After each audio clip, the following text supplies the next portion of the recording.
भाग्योदेन बहुजन्म समर्जिते। नहीं, क्षीर सागर में नहीं, कैलाश में नहीं, गोलोक में नहीं, तो केवल मृत्यलोक में, केवल मृत्यलोक में। हमारे यहाँ दो ही गंगा हुई, एक भागीरथी गंगा और दूसरी भागवत गंगा। वो भागीरथी गंगा को लाने के लिए सूर्य वंश के अनेकों राजाओं ने तप किया। महाराज सगर के 60,000 पुत्रों का कल्याण करने के लिए तप करना पड़ा। सगर ने तप किया, उसके बाद दिलीप ने किया, आदि राजाओं ने जब तप किया नहीं आई, तो अंत में भागीरथी जी ने तप किया और घोर तप किया। तब भगवत मंदाकिनी को धरती पर प्रकट किया। भगवान के चरणों से निकली गंगा महारानी। लेकिन उन गंगा में और इन गंगा में बहुत अंतर है। भागीरथी गंगा में और भागवत गंगा में बहुत अंतर है।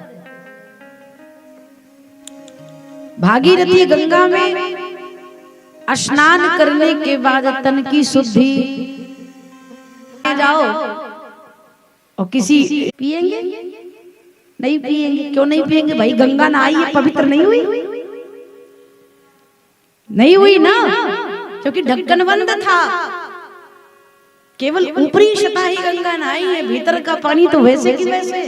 तो जब तक ढक्कन नहीं खुलेगा तब तक वो शीशी का जल पवित्र होने वाला नहीं है। वैसे हम आप हैं 3 घंटे क्या 30 महीने कथा सुने, लेकिन जब तक दिमाग का ढक्कन नहीं खुलेगा तब तक इसमें भगवत गंगा प्रवाहित होने वाली, विराजमान होने वाली नहीं है। तो उस गंगा में स्नान करने के बाद तन की शुद्धि, और इस गंगा में स्नान करने के बाद मन की शुद्धि। दूसरा,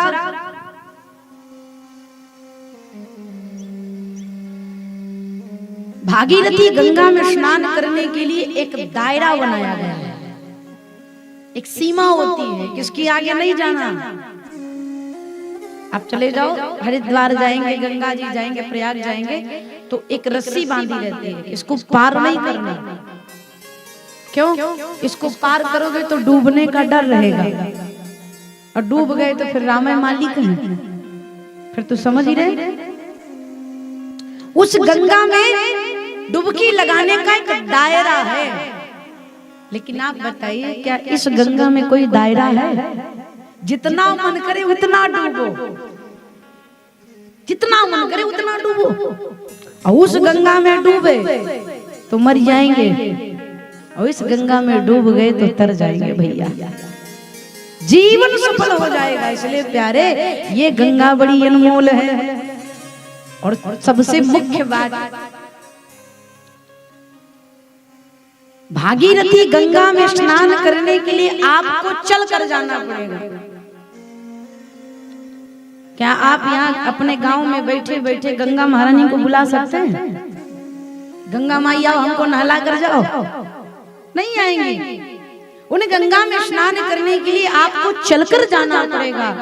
लेकिन धन्य है भागवत गंगा, जो आप अपने गांव में बैठे और आपको स्नान कराने के लिए यहाँ तक चल करके आई है। ये इस गंगा का महत्व है। ये चल करके आती है कि आओ, राम नाम की लूट मची है, लूट सको तो लूट। खूब लूटो। मैं आ रही थी भी रास्ते में, परसों जब से शाम से प्रवेश की हूँ कक्ष में, आज ही निकली हूँ। जब से कक्ष में प्रवेश किए हैं आज ही निकले हैं। और जब निकले ना तो बहुत अच्छा लगा। प्रत्येक द्वार पर रंगोली बना हुआ है, दीपक जल रहा था, कलश रखा है, ये देख करके बहुत अच्छा लगा। एक बार समस्त ग्रामवासी अपने लिए ताली बजाए। बहुत अद्भुत भगत है, बहुत सुंदर उत्साह और श्रद्धा दिख रही है सबके मुखारविंद पर। और कथा का आनंद तभी आता है जब ये उत्साह, हर्ष, मस्ती और आनंद की लकीर जब तक चेहरे पर ना हो, कथा की महिमा नहीं होती। ना तो वक्ता को आनंद आता, ना श्रोता। ऐसे करो, का फर्क हो, का फायदा? हम हो डिप्रेशन में जाए, इसको क्या भया, मस्ती से रहा जाए। बहुत सुंदर उत्साह देकर भागीरथी गंगा भगवत गंगा, हम सब 7 दिन तक भगवत गंगा में गोते लगाएंगे। श्रीमद् भागवत महापुराण का संक्षेप परिचय वेदव्यास जी ने दिया, जिसको हम आप भागवत जी का महात्मा कहते हैं। महात्मा का अर्थ है महत्व। ये भागवत जी का जो महात्मा है, इसको वेदव्यास जी ने पद्म पुराण से लिया है, 6 अध्याय में वर्णन किया है। ये भागवत जी का अंश नहीं, भागवत जी में 12 स्कंद हैं, 335 अध्याय हैं और 18,000 श्लोक हैं। परंतु जो महात्मा का 6 अध्याय है, ये पद्म पुराण से लिया गया है, भागवत जी का अंश नहीं। भागवत जी के महात्मा के प्रथम अध्याय में वेदव्यास जी ने स्तुति करते हुए कहते हैं, सच्चिदानंद रूपाय विश्वोत्पत्त्यादि हेतवे तापत्रय विनाशाय श्री कृष्णाय वयं नमः। महात्मा के प्रथम अध्याय के प्रथम श्लोक में कहते हैं, सच्चिदानंद रूपाय विश्वोत्पत्त्यादि हेतवे तापत्रय विनाशाय श्री कृष्णाय वयं नमः। 3 शब्द से मिलकर बना है सत्य चित आनंद, अर्थात सच्चिदानंद। भगवान सत्य स्वरूप है, भगवान प्रकाश स्वरूप है और भगवान आनंद स्वरूप है। संसार में कोई आपसे कहे कि सत्य क्या है, तो मानसी कहता है, शंकर भगवान मैया शिवानी से कहते हैं, उमा कहो मैं अनुभव अपना, सत हरि भजन जगत सब सपना, धर्म न दूसर सत्य समान, आगम निगम पुराण, परहित सरिस धर्म नहीं भाई। एक सत्य ये भी है, दूसरे पर उपकार करना परम सत्य है। भगवान का भजन ही सबसे बड़ा सत्य है। धर्म न दूसर सत्य समाना, जो सत्य के मार्ग पर चलता है वो साक्षात धर्म का पालन करता है। लेकिन अगर सहजता से देखा जाए तो इस संसार में 2 सत्य है, एक ईश्वर, दूसरी हमारी आपकी मृत्यु। एक भगवान का नाम, दूसरी मृत्यु। तीसरा सत्य संसार में नहीं बना। जैसे नाम अकाट है, अपरिहार्य है, उसी प्रकार से मृत्यु भी है। जितना भी जतन कर ले आया है सो जाएगा, राजा रंक फकीर, कोई सिंहासन चढ़ चला, कोई बंधा जंजीर। मृत्यु और जन्म, जन्म जितना सत्य है मैया, मृत्यु भी उतना सत्य है। इसलिए 2 सत्य, ईश्वर का नाम और मृत्यु। भगवान सत्य स्वरूप है, दूसरा चित, चित का अर्थ है प्रकाश, भगवान प्रकाश स्वरूप है। और तीसरा शब्द है आनंद। आनंद भगवान की प्रतिमूर्त है। वशिष्ठ भगवान कहते हैं दशरथ जी से, जो आनंद सिंधु सुख राशि, सीकर त्रयलोक, सो सुख धाम रामायस नामा, अखिल लोकदाता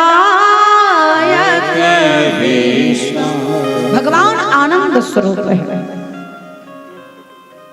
सुख और आनंद में अंतर है। सुख वो है जो निरंतर घटता जाए, आनंद वो है जो निरंतर बढ़ता जाए। जैसे किसी के यहां आप गए, मेहमान नवाजी हो रही है आपकी, बढ़िया प्लेट में 10-12 ठो रसगुल्ला रखा है, करिया सफेद दोनों, करिया गुड़ दोनों है। देखेंगे तो कहेंगे वाह क्या रसगुल्ला है। पहला रसगुल्ला खाएंगे तो बहुत अच्छा लगेगा,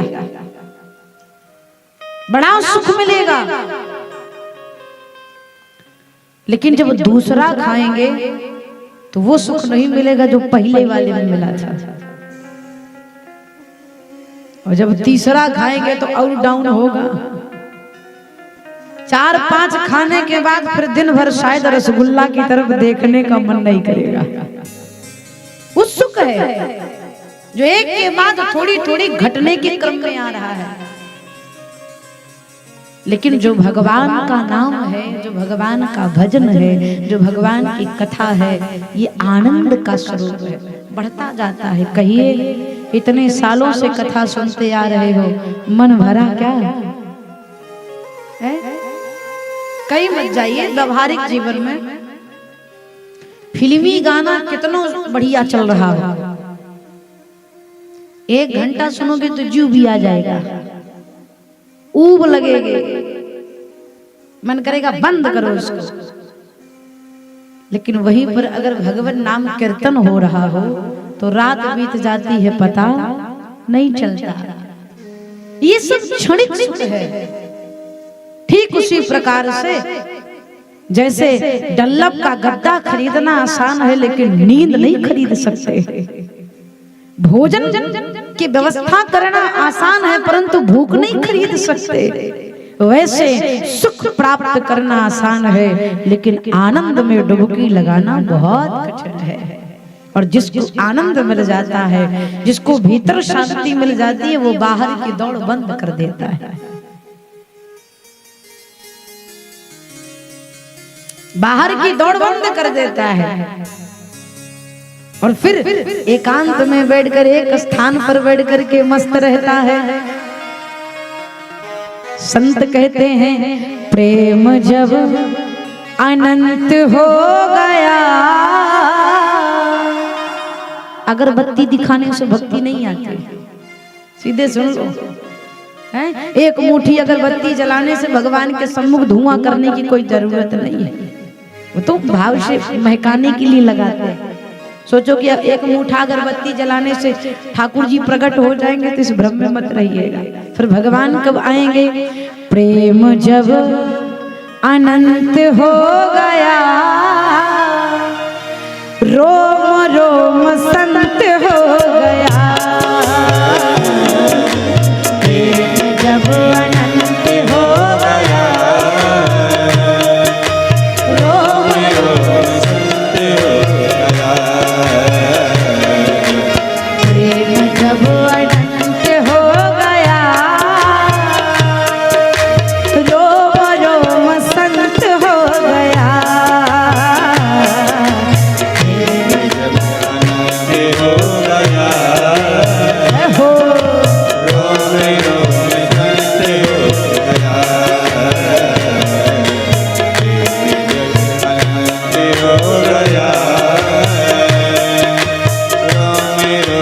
प्रेम का रूप क्या है?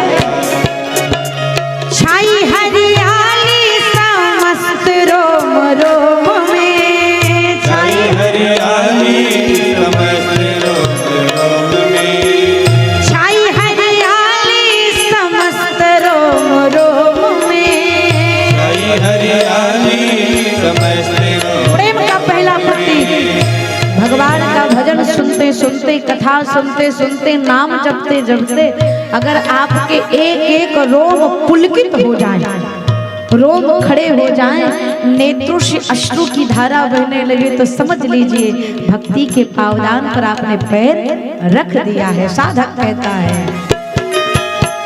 छाई हरियाली समस्त रोम रोम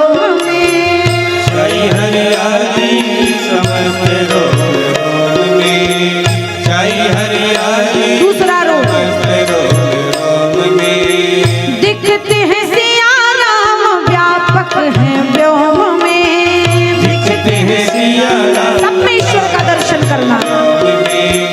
दिखते हैं सिया राम व्यापक और व्योम में, अपना सियकंत हो गया, अपना सियकंत हो गया, रोम रोम संत हो गया, अपना सियकंत हो गया, रोम रोम संत हो गया। प्रेम जब अनंत हो गया,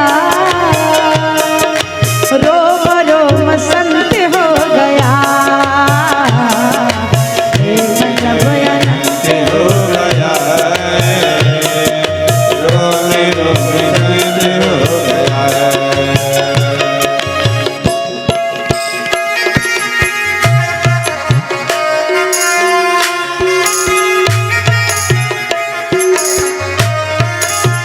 दुनिया के नाते अब कुछ ना सुहाते, दुनिया के नाते अब कुछ ना सुहाते, दुनिया के नाते कुछ सुहाते, बीती उम्र राम नाम यश गाते, बीती उम्र राम यश गाते, दुनिया के नाते अब कुछ ना सुहाते, बीती उम्र राम नाम यश गाते, दुनिया के नाते सुहाते, बीती उम्र राम नाम यश।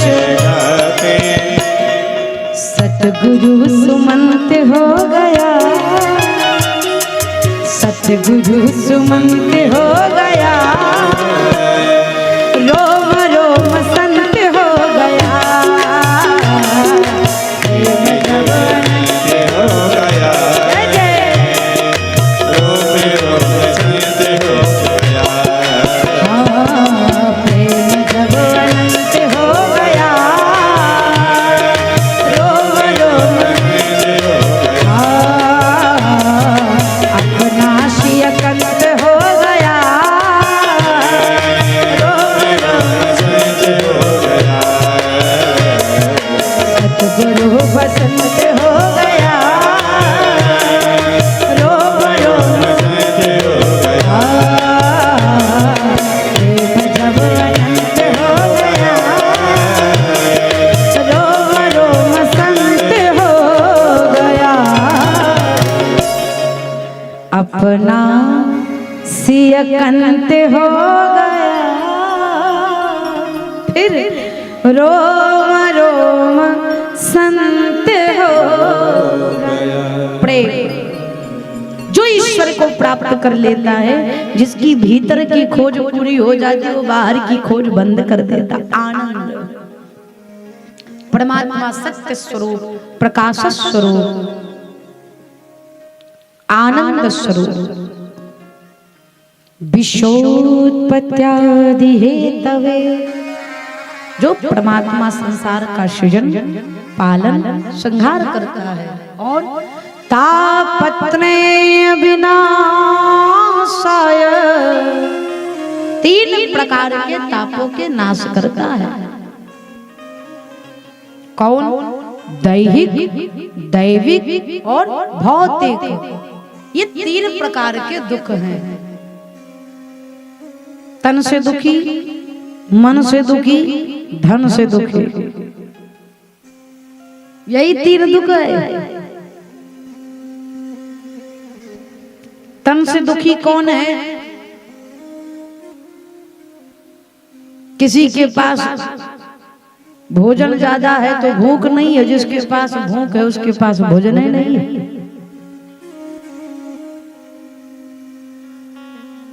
किसी के पास खाने के दिन है तो खाने का दिल नहीं है, और जिसके पास खाने का दिल है उसके पास खाने के दिन नहीं है। ये स्थिति महाराज बहुत समस्या है। पैसा तो खूब है, रोजे मटर पनीर बने, लेकिन जो घर का मुखिया है बेचारा दाल का पानी पीकर जी रहा है।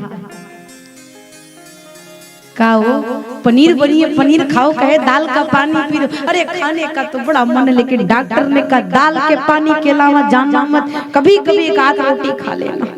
बताओ, खाने पर भी प्रतिबंध है। ये जीवन है, तन से दुखी, मन से दुखी कौन है? जो शरीर तो स्वस्थ है, परिवार है, संपत्ति है, लेकिन ईश्वर ने संतान नहीं दिया, तब भी दुखी व्यक्ति। एक पुत्र हो जाता, और जिसका पुत्र होकर नालायक निकल गया वो और दुखी। वो दिन रात भगवान से कहता है प्रभु इससे अच्छा तो ना हो। और ये भी कह देते ऐसी औलाद भगवान किसी को न दे। ये भी कह देते मैं तो भुगत रहा हूं, कोई और न भुगते। तो ये मन से दुखी। धन बिना राहत उदास, धन के बिना तो दुनिया दुखी है, उसमें हम लोग भी हैं, सब दुखी। धन के बिना तो हर कोई परेशान है। ये मत सोचिएगा कि हम लोग नहीं दो। अरे भैया धन की जरूरत होती तो यहाँ का आते हैं। हर कोई धन से दुखी है।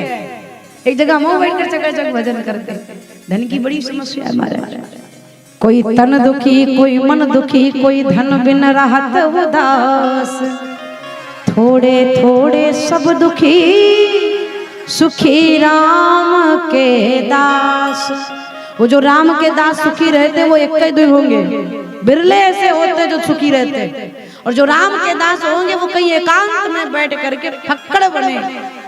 मिल जावे भोजन तो कृपा, और ना मिले तो बड़ी कृपा, उपवास करके भजन करूंगा। वही व्यक्ति सुखी हो सकता है जो धरती को बिछौना माने और आकाश को ओढ़ने का और हाथ का तकिया लेकर जल का पानी पीकर चकाचक सोवे। वही संसार में सुखी है। चाह गई चिंता न से मनवा बेपरवाह, और जिसको कछु न चाहिए सो ही शहंशाह। हम जैसे लोग नहीं हैं, हम जैसे लोग साधु महात्मा थोड़ी हैं भैया। दिन रात परेशान है, कितना पावे लपेटे। हाँ, और एक चीज और भी है, जिस प्रकार से अपने घर के छत पर खड़े होने के बाद अपना मकान नहीं दिखता, उसी प्रकार से हम आप दो चीज नहीं देख पाते। एक अपने मन के भीतर के अहंकार को, और दूसरा अपने सुख को। किसी से पूछो आप सुखी हैं? नहीं नहीं भैया, अरे मत पूछो, विधाता ने जो डाल दिया है जैसे तैसे काट रहे। हमसे पड़ोसिया बहुत सुखी है, बगल वाला दुई दुई 4 व्हीलर उसके घर पे टंगी महाराज, बढ़िया पेंट करवाया भी घर, 2 कमरा और बनवाया। उससे पूछो, भले कर्जा लेकर बनवाया हो है, उससे जाकर पूछो भैया गाड़ी लाकर सुखी, अरे किस्त दे रहे हैं, मत पूछो है, मत पूछिए। दीन कहे धनवंत सुखी, गरीब से पूछो तो कहता धनवान सुखी है। नहीं नहीं, गरीब और सुखी है। गरीब दिन भर मेहनत करेगा, दोपहर के समय जाएगा 4 रोटी लेकर जाएगा, टमाटर की चटनी बना करके 4 रोटी खाएगा, ठंडा पानी पिएगा और चकाचक हाथ का तकिया लगाकर सो जाएगा। लेकिन गरीब तो सो गया, लेकिन अमीर व्यक्ति को सोने के लिए टिकिया खानी पड़ती है, नींदें नहीं आती, क्योंकि ये तो है नहीं, केवल ये है, इसलिए नींद कहां से आएगी। दीन कहे धनवंत सुखी, धनवंत कहे सुख राजा को भारी, राजा कहे महाराज सुखी, महाराज कहे सुख इंद्र को भारी। इंद्र से पूछो आप सुखी हैं, तो इंद्र कहेंगे दिमाग खराब है। इंद्र कहे चतुरानन सुखी, चतुरानन कहे सुख विष्णु को भारी। इंद्र से कहो सुख, बोले ना ना, हमारी तो कुर्सी छीनने का डर बना रहता है। हमसे ज्यादा सुखी ब्रह्मा जी हैं, जिनकी कुर्सी निर्धारित है। ब्रह्मा जी से पूछो आप सुखी, बोले ना ना ना, हमसे ज्यादा सुखी जो हमें पैदा किया अर्थात नारायण। भगवान विष्णु सुखी हैं। तब तुलसीदास जी कहते हैं, तुलसीदास विचारी कहे, हरि नाम बिना सब जीव दुखा। तुलसीदास जी कहते, जिसके पास भगवान नाम का धन नहीं वही दुखी है। तो तापत्रय विनाशाय, दैहिक दैविक भौतिक 3 प्रकार के तापों के नाश करता अखिल ब्रह्मांड नायक श्री कृष्णाय वयं नमः। कृष्णाय वयं नमः नहीं लिखा, श्री कृष्णाय वयं नमः लिखा। श्री अर्थात हमारी श्री राधा रानी। श्री राधा रानी के साथ श्याम सुंदर को हम सब मिलकर के प्रणाम करते हैं। बोली राधा मोहन सरकार की।